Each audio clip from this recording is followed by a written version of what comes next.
All right, man, listen, I am thrilled to have you here. We have Josh Eggnatz from Eggnatz Pascucci right in Davie, Florida. You're right around the corner. You handle personal injury cases and you handle class action cases. Introduce yourself to everybody, please.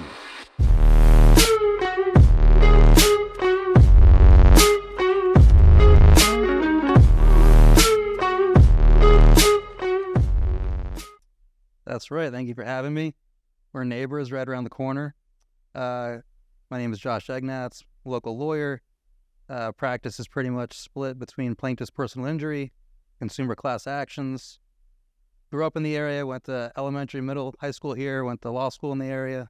Love practicing here. I love helping people that are right within the community. You know, and what's great is we've got to try a case together. And, you know, it's so funny because other lawyers who don't try cases or try cases with other lawyers, they don't know the experience, what it's like to be in the fire of a trial. And we did that medical malpractice trial, and that was awesome, man. I mean, we got an incredible result, right? I mean, That's right, we did. That was, up to this point, one of the highlights of my career. We brought in you, my partner and I, we worked up the case for 4 or 5 years. Very contentious, litigated case. Many depositions, many experts. Most cases settle before trial or in the eve of trial. This is one. We were coming up 2 months before trial. We knew it wasn't settling. There was no offers made. We said, hey, we have to bring in an expert here. We have to bring in a specialist. We thought about you, and it was just an amazing, amazing experience.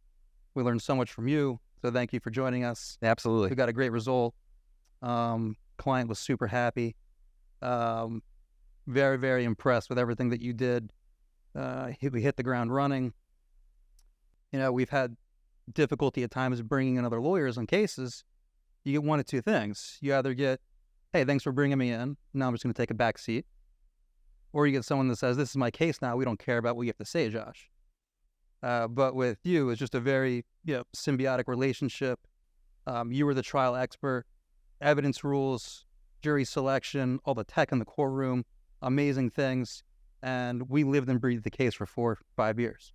So it was just a really good thing we had going on, and we got a great result for the client. So thank you. Yeah, listen, you're welcome, and thank you for bringing me in. I mean, it's always cool to be able to jump into a case at the tail end. Like, everything is ready to go, and now it's a matter of, okay, now we need to kind of narrow things down and focus on what's critically important and how are we going to win, right? And that's getting the client prepared, looking at the evidence, kind of narrowing it down to what's going to be the most impactful things for the jury. And I think when we worked together, I'm telling you, I just had a blast. I mean, I stayed in Miami for the week. I'm sitting there going to court all day, and then I'd stay in a hotel at night and find a local restaurant and stay up late getting ready for the next day. But gosh, man, I had so much fun at that trial. And you guys, like, it wasn't like there's some lawyers, like you said, it's like I may be brought in and they say, okay, take everything, and then they stop doing everything. It wasn't like that. You guys kept pushing forward, and like it was a collaborative effort to get that verdict for this client. And I knew how much you cared about the client. I mean, you could tell. And I, after meeting him and the family and stuff, I came to care about him tremendously and wanted to help him win. And we won. And we won. We destroyed them. That's how I look at it, right? We did. We beat them at every aspect of the case, and it was a lot of fun. It was. We got up every morning dreading driving down to Miami, but the second we got to that courtroom, it was fun the entire time, and it was because we were well prepared. The client was happy with the result, and you know, I say the biggest thing that I was most impressed about with bringing you in was that you took ownership of the case right away, and I think a lot of things that lawyers in general struggle with, and you know, perhaps something maybe I struggled with in this case, given that I had lived it and breathed it so many years. This kid was 14 years old when he first walked in my office, and now he's 19 years old. Is sometimes you get blinded by the details. You can't see the forest through the trees. And to me, one of the biggest values of bringing someone in like you at the stage we did is that you were able to zero in and see with a fresh set of eyes, just like a juror was going to. Say, hey, what are the key facts? What are the key nuggets that really, really matter? And the things that maybe I thought were really, really, really important, you got me to see like, hey, this kind of isn't so important here in the grand scheme of things. And it was really, really great. We were like heat-seeking missiles in that case. And we found documentation, evidence to cross-examine their witnesses that only come once in a lifetime, right? And I was super, like, I remember there was one piece of evidence that I wanted to use against one of the experts, and I remember when I got it and I showed it to you, and I was like, wait, this is how I'm, like, and this was months before we were going to go to trial. I think the trial got moved, but I was like, conceptually, I was like, this is what's going to happen. I'm going to use this board. I'm going to do this, and it's going to be devastating. And then somehow it literally played out exactly how I wanted, like how I envisioned it. And I was happy that it did. It was, we were so strategic in that case with our chess moves. We were thinking months and months before trial how we were going to present things. Yep. If they say X, where do we go? If they say Y, where do we go? Yeah. And from our perspective, there was no surprises at trial. We were aware of everything. We knew it was going to happen. The jury saw we were confident. The jury saw that we were in control of the presentation of the evidence. And it, to me, seemed pretty clear that the other side was reacting with every step of the way. And it just gave us a lot of trust and respect with the jury. And they had no reason not to believe us and trust us once it came time into the end of the case when we asked them to award damages for our client. And not just award damages, but find the doctors and whoever else, the hospital, negligent. Because when you think about medical malpractice cases, you're going up against someone who is well-liked and well-received by the public. If you're talking about an ER doctor or an ER nurse, they're heroes. If you're talking about a hospital, they're there to help people. So to be able to present to the jury the truth that, yes, they're heroes. And we're not saying that they're bad people or they're bad doctors, but on this particular day, at this particular time, with this particular patient, they failed. They fell below the standard of care. And that's the only thing that we're looking at. We're not looking at that this person has done these great things and they've maybe served overseas or they've done X, Y, or Z. It's really honing into, just on this particular day, they made a big mistake and it ended up hurting their patient for a lifetime. So medical malpractice cases, I've tried tobacco cases and I've tried medical malpractice cases, and I'll tell you what, so, like in my mind, that medical malpractice cases are very hard to win. They're not easy. The majority of med mal cases are defense verdicts. I just think from my experience over time, they're not always wins, but you pick the right case. And this one, it was a no-brainer. It was like you had offered to resolve this case for a fair number, and they refused. They turned their back. They wouldn't say a word, right? They just like shut down. And it was like amazing because I'm sitting there thinking, oh, it's going to get done. It'll be settled before trial. And then there we are. We're picking the jury, the defense is picking the jury. And I'm like, okay, we're here. We're trying it, At every step of the way, Eric Rosen was saying, they're going to settle this case. You're going to get a call. Defense counsel is going to be calling you before jury selection. After jury selection, defense counsel is going to call you. After every witness, defense counsel is going to call you. And I was telling you all along, that call's not coming. And the call never came. We're going through appeals. The call still isn't coming. And that issue that you identified about how people like doctors, and they should. Doctors deserve to be respected.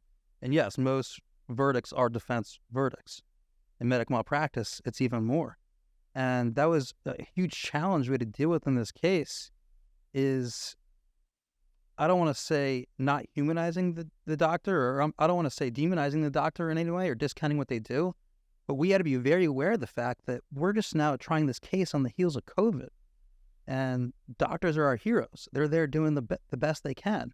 And we have the expected arguments that hindsight's always 20/20, and they have to make on-the-spot decisions. And I think what you did very effectively in the case, and we tried to set up from the beginning, is that this isn't a case of retrospect. We're not looking back in time. We're able to look and see what these doctors and nurses knew at that point in time before the bad stuff happened, when it could have been prevented. And we showed the jury that they knew that, or they should have known that. And on this particular day, there was a lapse in judgment. It doesn't mean they're bad people. And you showed a lot of respect and a lot of deference for the doctors. You showed them respect on the stand. You didn't cut them down. You shook their hand. And I think the jury saw all those things, and I think they really appreciated it. And they saw us for the professionals that we were. I'll tell you, there were some some high moments. I mean, sometimes there's low moments. I mean, trials, I'm convinced from like just all of them that I've done is they're like a roller coaster. It's like all of a sudden you're scoring points, and you walk out super happy. And all of a sudden your witness gets cross-examined and ripped apart. And you're like, oh man, that hurt.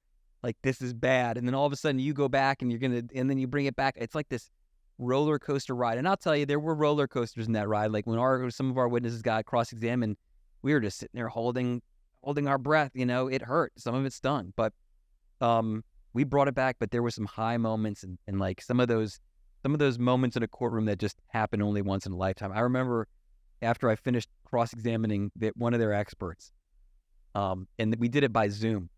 But I remember it was so funny because I was on a roll with this guy, and he was saying yes to everything and like key points. And I remember finishing, and I looked over at you, and you had this look on and I was like, and I leaned over, I'm like, hey, is there anything else?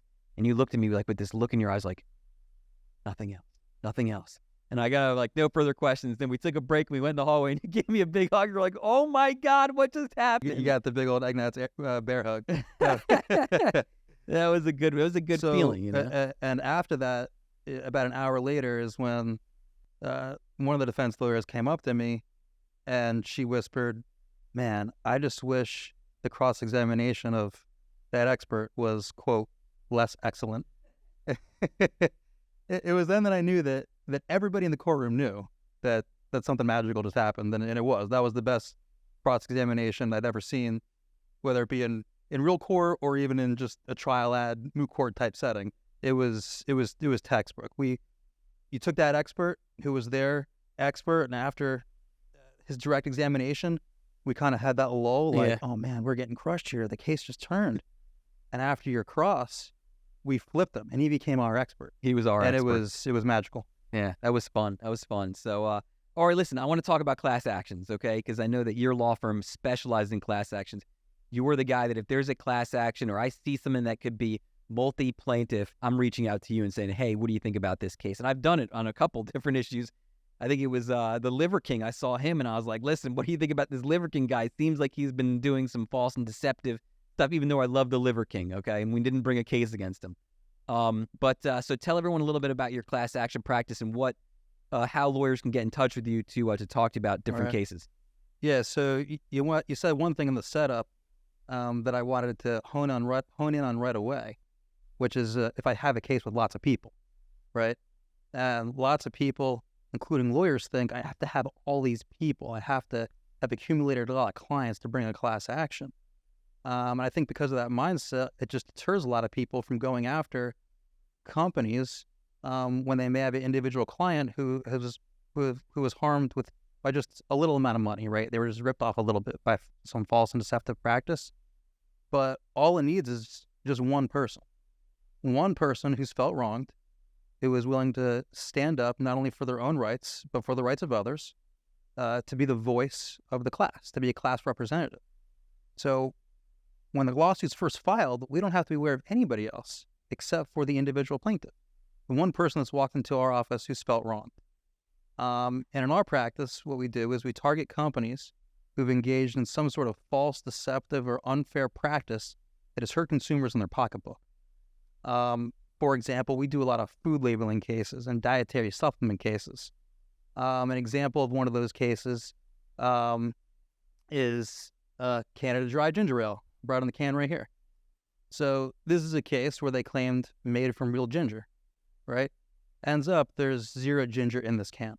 So what we were alleging was that the made from real ginger claim was a false, deceptive practice, and as a result, consumers were willing to pay more for this product, and that this product commanded a higher market value than it otherwise should have, but for this claim, right? They're representing this product to be something that it's not. So the goals of these cases, and again, we have one client who stood up for the rights of others, filed the lawsuit, and ultimately this resulted in a class settlement. And we file these cases. We really have two goals. One is to stop the bad corporate behavior. We want to change the corporate practices. The social justice component of what we do is very important to our practice. It's very important to our clients. It's very important to me personally. I love walking through the supermarket and I see product labels that have changed and prices that have gone down because of the work that we've done. That's great. what we do is important to businesses. This is a pro business practice.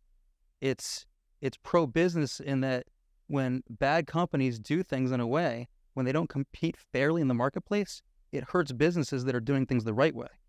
And it's hard enough to compete and be a good business in a fair marketplace when everyone's playing by the rules. When some companies are not playing by the rules, it hurts businesses and consumers. The third goal is to create a fund, a monetary fund, where purchasers can submit a claim to get a portion of their money back or all of their money back, depending on whatever settlement is reached. So both goals that we sought out in the litigation, in this particular litigation, we were able to accomplish by the end, which was great.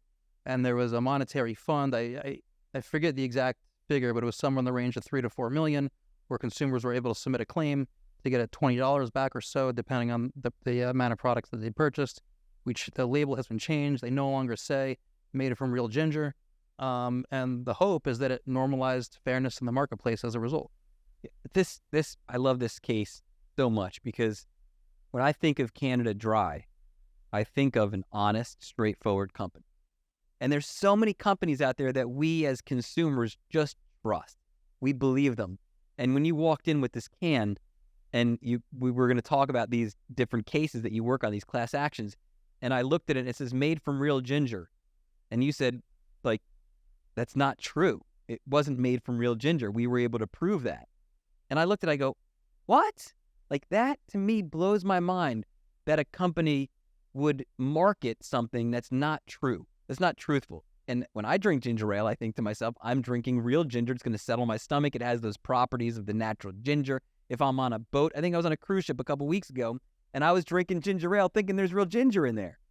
So, I mean, I think it's so important to have lawyers like you who handle class actions, who are able to stand up to these companies and make them follow the rules, right? Like you said, like, it's hard enough for others to compete when someone's playing by the rules, and then when they're actually cheating or doing something improper to get an advantage, to sell more of their product, to make people pay higher prices.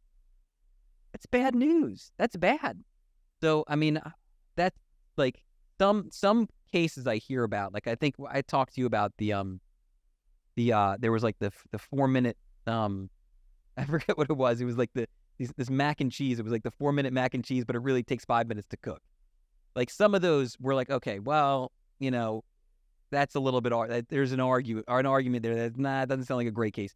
But when it's straight up blatant, hey, this is an ingredient we have in our drink, and nope, the truth is we don't really have it in the drink, then they're not being truthful and honest, right? This is what people rely on. That people look at it and say, oh, it's real ginger, and it's not real ginger. I don't get it. And so macaroni case, yeah. So look, you know, a lot of lawyers in my space get a bad rap because they bring cases that maybe don't pass the mirror test, right? Can I present this case and look in the mirror with a straight face?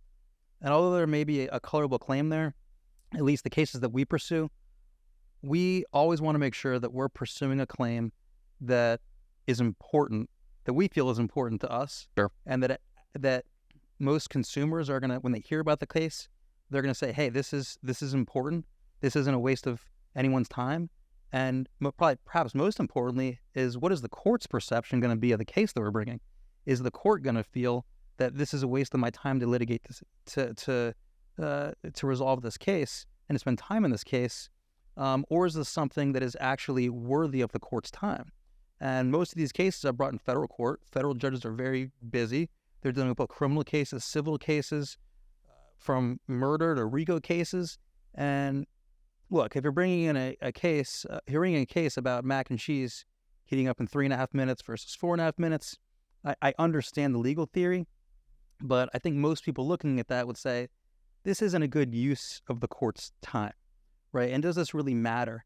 Even if there is a claim there, is it material? We have to prove materiality of the claim.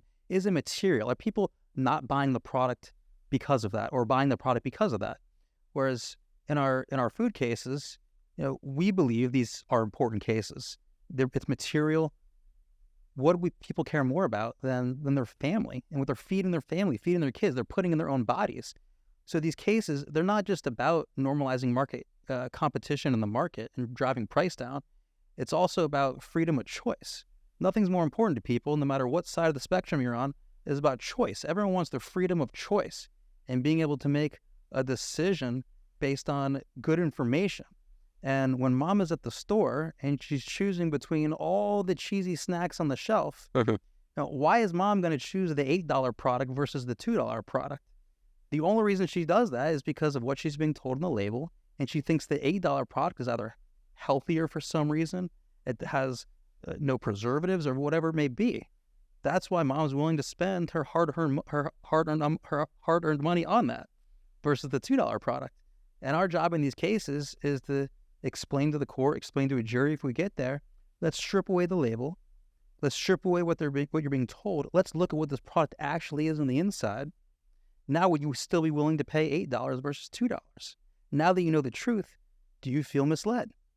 Now, did this false label command a price premium over and above its fair market value based on what it truly is? And that's the case theory that we're trying to present in these cases, both as to materiality, does it matter, and as to how and why it drives up the price unfairly when you have claims that aren't true or are misleading. Yeah, I mean, it makes perfect sense. If you have mom or dad, they're in the supermarket and they're looking for that cheesy snack, right? And there's one, and they're let's say they are a health conscious family, and they see this one is the all natural organic cheesy snack, right? And it costs a little bit more, but we want to get the healthy stuff, and they buy it. But let's say it's not all natural and it's not organic. They're putting additives in, doing X, Y, and Z. It's got corn syrup and this and that and da-da-da, and it's not very clear on the label. That is, to me, that's clearly a misleading product. And companies shouldn't be allowed to do that. They shouldn't be allowed to do that to lure people into spending their money to buy this product, thinking that it's going to be healthy for their family, and they should pay an extra premium for it just because it's that supposed to be healthy. Right, and you mentioned something, not allowed to do it. A lot of people's first reaction is, well, why isn't the government policing this? You know, like it's on there. They're allowed to do it. So in these cases, the interesting about them is that many of these claims and most of these claims are not regulated by the government. They're not regulated by the FDA. And they're regulated to the extent that the FDA says you can voluntarily put what you can voluntarily put on there what you want, as long as you don't say certain things. But if it's outside of one of those things, these are all voluntary labeling decisions. They're allowed to do whatever they want. And look, there's this concept of First Amendment, freedom of speech, freedom of advertising, commercial speech, and you can say what you want about your product so long as you're not misleading people, right? So, is it misleading? That's when it comes into the purview of the court for us to prove would a reasonable juror be misled by that. So, in this made from real ginger, there's no government regulation that says they could do this. There's also no government regulation that says they can't do it. This is a voluntary marketing decision. So we're attacking the marketing decision that the company made for the purpose of driving up market share. I think of it like in the context of the old cigarette cases against tobacco companies. You can have cigarette companies would market their product as, a Marlboro Ultralight or a Camel Ultralight or a light or low tar, when in fact those cigarettes were giving the consumer the same amount of tar and nicotine as an unfiltered or regular cigarette. And there were tests, they were able to manipulate tests and do different design features to make the tar and nicotine look low on a machine, but in fact, if you're using a normal human being smoking, they're going to get as much or more tar and nicotine. And those were big claims at one point. I mean, that might have been one of the earlier kind of cases where people were making a claim that, hey, listen, this isn't truthful. It's false, it's misleading. I don't know if it's the earliest one. I mean, I'm sure there's stuff that dates back even much farther. But a lot of states, what's the statute, I guess, that you travel under in Florida for some of these false claims? Right. So in Florida, the primary statute, we call it the FDUPTA, or is Florida's Deceptive and Unfair Trade Practices Act. And what it says is that businesses are not allowed to engage in false, deceptive, and unfair trade practices. And if they do, and you're a consumer in Florida that's been harmed or injured by one of those practices, that gives you standing to bring a claim. And you could bring a claim for your actual damages, whatever that may be. And you could also bring a claim to enjoin or to stop the bad practice, so it stops injuring people in the future. And that's where the class action comes in well. And that's why the FDUPTA statute makes such a good statute for class actions. And I remember there's attorney's fees. I think there's an attorney's fees provision, meaning if you're the prevailing party, the other side has to pay your client's attorney's fees. Is that accurate? So in most of these cases, when I say most of them, it's like virtually all of them. You would have to be a crazy person to sue over a Coke product that cost you a couple bucks if you had to pay your own attorney's fees. And a lawyer would have to be an insane lawyer to take that case as well, right? Because the business realities of litigation. So what the FDUPTA and what class actions allow us to do is to aggregate everybody's claim together. So our damages aren't just the one purchase of the product, it's everyone's purchase of the product, right? And under the statute, we can recover prevailing party attorney's fees from the other side. So all these cases, if you're a consumer and you say, hey, I bought this product, I felt misled, or I went to the store and there was this fee that was charged me that it was $3, but I think it's a bull fee, like I shouldn't have to pay it. Well, in these cases, what it allows us to do is to represent clients purely on contingency, where if we think it's a good case, we'll pursue it in the hopes that we'll get a recovery. And if we do, then we can petition the court for attorney's fees. But if we don't, then the client owes nothing. And what's really important to our firm is the social justice component and changing the corporate behavior. And the simple reality is that we as lawyers can't do this on our own. We need people. We need people standing up that are willing to stand up against companies, stand up to bad businesses that are doing things the wrong way, and stand up on behalf of not only themselves, but stand up on behalf of others that are similar to them. If there is a lawyer out there that would refer a case, like let's just say a lawyer has a client that has felt that they've been wronged by a company, they've been misled, they spent money, they're out of pocket, whatever it may be. If that lawyer referred it to your case, you guys spearhead it, is there a co-counsel fee or an association fee for the lawyer that refers it to you? Yes, of course. So it depends on the facts of the case. And some cases we have lawyers that just will say, hey, I identified this issue and I have a client as well. Other cases we have a lawyer, but I don't want anything to do with it after that. I just want to, here's the client's name and number, give them a call, or the client will call you. I have other cases where the lawyer really wants them to be involved with the case, and it will be more of a true co-counsel relationship. So depending on the case, it's either a co-counsel or we share in costs, we share in fees, and in some other cases, we take care of everything and we pay a referral fee at the end, and that's okay too. And it really depends on the lawyer's expertise. So one of the interesting things about class actions is that what makes us pros at what we do is really the procedural aspect of a class action and how we prove things on a class-wide basis. But many of our cases come from a substantive area of law, whether it be a real estate transaction or a tax issue or some other issue that we know nothing about. But this other lawyer who has the specialized area has identified this issue, and they'll come to us. So in those cases, we usually will work with them as a co-counsel because they're the pros in the substantive specialty area of whatever the issue is that we're attacking, and we're the pros at litigating the case on a class-wide basis. And we co-counsel regularly with other lawyers because for that very reason. Most of our cases and most of the issues that are identified, they're identified by other lawyers. A lawyer may be working on a case, for example, in a real estate closing. And in the context of doing his real estate closing and his title work, whatever that may be, he may start noticing that a certain title insurance company is charging an unfair fee. And it may just be like a $40 fee. It's not worth disrupting a closing about. That's not worth suing over. But when you say, shoot, $40 times the millions and millions of closings that this company does, maybe it starts making sense now.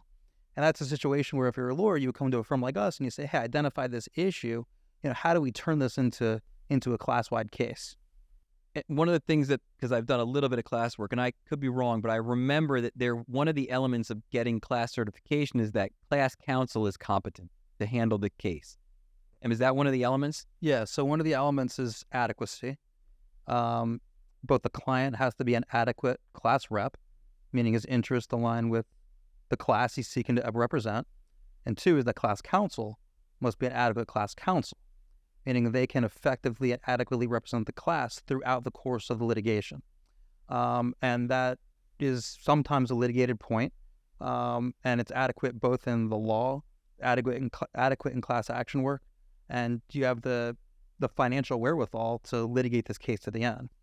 So we've been appointed class counsel numerous times, and we have numerous orders where courts have found us to be adequate class counsel, and that I've never really found that to be an issue in our work. When I first started doing this work, I was usually co-counseling with other senior lawyers, and I was working with them.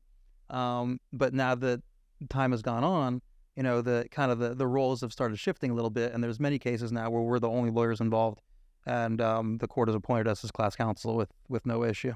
Yeah, the idea is that if you're going to be representing a class, you have to be adequate counsel. You have to have someone like you that you've had the mentorship, you've been trained, you've watched the senior people, you've worked those cases up, and then you reached a point where I am now the class counsel. I don't need someone senior to me because you run the ship. So the question is, how can either someone who's watching this video, whether it's another lawyer or it's a consumer or just ordinary person who feels they've been wronged and thinks that, hey, listen, this could affect a mass amount of people, how do they get in touch with you and your firm? Few different ways. The easiest way is our website is justiceearned.com. Altogether, justiceearned.com. On our website, it has all of our contact info. My personal email's on there. My personal cell phone's on there. I encourage anyone to contact me or to email me. We speak to people all day long for free. It doesn't cost anything to call. We love talking to people about this stuff.